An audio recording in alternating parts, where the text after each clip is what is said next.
अस्सलाम वालेकुम। मेरा नाम हुमैरा शाह है। चलें आज मैं आपको एक और कहानी सुनाती हूँ। एक शहर में एक सुल्तान रहता था जो बहुत ज़्यादा नेक, सौले और हमदर्द था। उसके लिए मशहूर था कि वो अपनी रियाया से बहुत मोहब्बत करता है। एक दिन सुल्तान ये इरादा करता है कि मैं अपने इलाके में एक बहुत खूबसूरत मस्जिद तामीर करवाऊँगा, और इसी सिलसिले में वो अपने इलाके के बेहतरीन मज़दूरों को बुलाता है और उनसे कहता है कि मस्जिद की तामीर का काम शुरू कर दिया जाए। और फिर कुछ ही अरसे में एक बेहतरीन और ख़ूबसूरत सी मस्जिद तैयार हो जाती है। सुल्तान की बेटी यानी कि शहज़ादी अपने वालिद साहब से कहती है कि उसे इस मस्जिद में शुक्राने के नफ़िल अदा करने हैं जो कि उसके वालिद साहब यानी कि सुल्तान ने बनवाई है। और फिर वो जो सुल्तान है वो मस्जिद में मौजूद उस वक्त जो कि मज़दूर थे, आखिरी फ़िनिशिंग का काम कर रहे थे, उनसे कह देता है कि आज रात मस्जिद को वक्त से पहले छोड़ दिया जाए, क्योंकि मस्जिद अब तामीर हो चुकी है, सिर्फ आखिरी फ़िनिशिंग का काम रहता है। तो तमाम मज़दूर मस्जिद से निकल जाएँ ताकि मेरी साहबज़ादी आकर शुक्राने के नफ़िल अदा करेंगी। वो तमाम मज़दूर वक्त से पहले उस मस्जिद से निकल जाते हैं, लेकिन एक लड़का यानी कि मज़दूर जो कि किसी कोने में कुछ फ़िनिशिंग का काम कर रहा था, वो इतना मगन था अपने काम में कि वो भूल जाता है मस्जिद से निकलना, वो मस्जिद में ही रह जाता है। और फिर यूँ होता है कि वो शहज़ादी मस्जिद में आती है, जहाँ नमाज़ बिछा कर नमाज़ पढ़ने लगती है। ये लड़का यानी कि मज़दूर जब मस्जिद से बाहर निकलने लगता है तो इसकी नज़र उस शहज़ादी पर पड़ जाती है जो कि इंतहाई खूबसूरत होती है, और उसकी खूबसूरती की कशिश से ये लड़का उसके इश्क में गिरफ़्तार हो जाता है और उसको उस लड़की के हुस्न से और उससे मोहब्बत हो जाती है। और फिर यूँ होता है कि वो मज़दूर जब अपने घर आता है तो उसका किसी काम में दिल नहीं लगता, वो खाना पीना छोड़ देता है। उसकी माँ उसकी कैफ़ियत देखकर उससे तमाम मामला पूछती है, तो जब वो अपनी माँ को बताता है तो उसकी माँ कहती है कि कहाँ सुल्तान, कहाँ उसकी बेटी और कहाँ हम गरीब लोग, लेकिन मैं फिर भी तुम्हारी खातिर एक दिन जाकर सुल्तान से ज़रूर बात करूँगी। चूँकि वो बेटे की मोहब्बत में मजबूर होती है, सुल्तान के दरबार में पहुँचती है तो वहाँ पर सिपाही उसको सुल्तान से मिलने नहीं देते, मगर वो औरत रोती है, चिल्लाती है और कहती है कि मेरा सुल्तान से मिलना बहुत ज़रूरी है, नहीं तो मेरा बेटा मर जाएगा। और फिर आखिर उसे सुल्तान से मिलने दिया जाता है।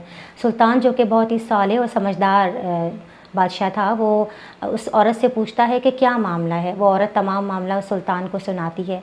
सुल्तान बड़े सुकून से वो सारा मामला सुनने के बाद कहता है कि कल तुम अपने साहबजादे को लेकर दोबारा मेरे पास आना। और फिर अगले दिन वो औरत अपने बेटे को लेकर सुल्तान के पास पहुंच जाती है। सुल्तान उस लड़के से यानी कि मज़दूर से कहता है कि मैं अपनी बेटी का हाथ तुम्हारे हाथ में उस वक्त दूंगा कि जब तुम इसी मस्जिद में हर इशा की नमाज के बाद क़याम करोगे, और तुम ये क़याम तकरीबन 40 दिन तक करोगे। यानी कि बादशाह उसके आगे एक शर्त रखता है कि अगर वो 40 दिन तक मस्जिद में क़याम करेगा और तमाम नमाज़ों की पाबंदी करेगा तो बादशाह यानी कि सुल्तान अपनी बेटी का हाथ उसके हाथ में दे देगा। तो लड़का जो कि इश्क में सब कुछ करने को तैयार था, वो इस शर्त को फ़ौरन मान लेता है और उसी दिन इशा की नमाज के बाद मस्जिद में क़याम करना शुरू कर देता है।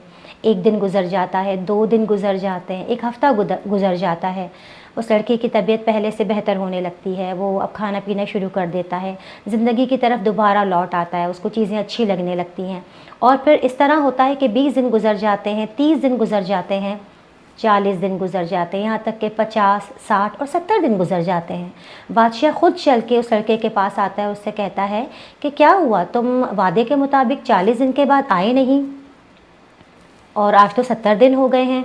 तो आपको पता है कि वो लड़का यानी कि मज़दूर बादशाह को क्या जवाब देता है। वो सुल्तान से कहता है कि जब मैंने तुम्हारी बेटी को पहली मर्तबा देखा था तो मेरा दिल बिल्कुल क्लीन था, बिल्कुल साफ़ था, इस पर कभी किसी खूबसूरती का असर नहीं हुआ था। पहली खूबसूरत चीज़ जो मैंने देखी थी वो आपकी बेटी का हुस्न था, यानी कि आपकी बेटी थी। मगर अब मैं तकरीबन 60-70 रातें इस मस्जिद में क़याम कर चुका हूँ और अपने रब की खूबसूरती को देख चुका हूँ, अपने रब की मोहब्बत को अपने दिल में जगह दे चुका हूँ। तो मुझे अब एहसास हुआ कि इस इबादत से, इस मोहब्बत से बढ़कर, इससे बढ़कर कोई इश्क है ही नहीं, इससे बढ़कर कोई खूबसूरती है ही नहीं। लिहाजा मैं आपकी बेटी की का हाथ इनकार करता हूँ और मैं अपनी रब की मोहब्बत और अपने रब के इश्क के साथ ही रहना चाहता हूँ। तो इस कहानी से हमें ये सबक मिलता है कि दुनिया की तमाम इश्क, मोहब्बत और ये सारी चीज़ें, ये सारी बेमायने हैं। असल जो मोहब्बत है, असल जो वहदानियत है, कुदरत है, वो मेरे रब की है, और वो अगर आपके दिल में एक बार आ जाए तो फिर आपको दुनिया की कोई चीज़ अच्छी नहीं लगेगी। फिर आप रब के हो जाते हैं और फिर रब आपका हो जाता है। जैसे कि मैं हमेशा कहती हूँ कि जब आप अल्लाह के कामों में लग जाते हैं तो अल्लाह ताला आपके कामों में लग जाता है। उम्मीद करती हूँ कहानी से ज़रूर कोई ना कोई सबक आपको हासिल हुआ होगा। मज़ीद अच्छी अच्छी कहानियों के लिए, वीडियोज़ के लिए चैनल को लाइक कीजिए, सब्सक्राइब कीजिए और शेयर कीजिए।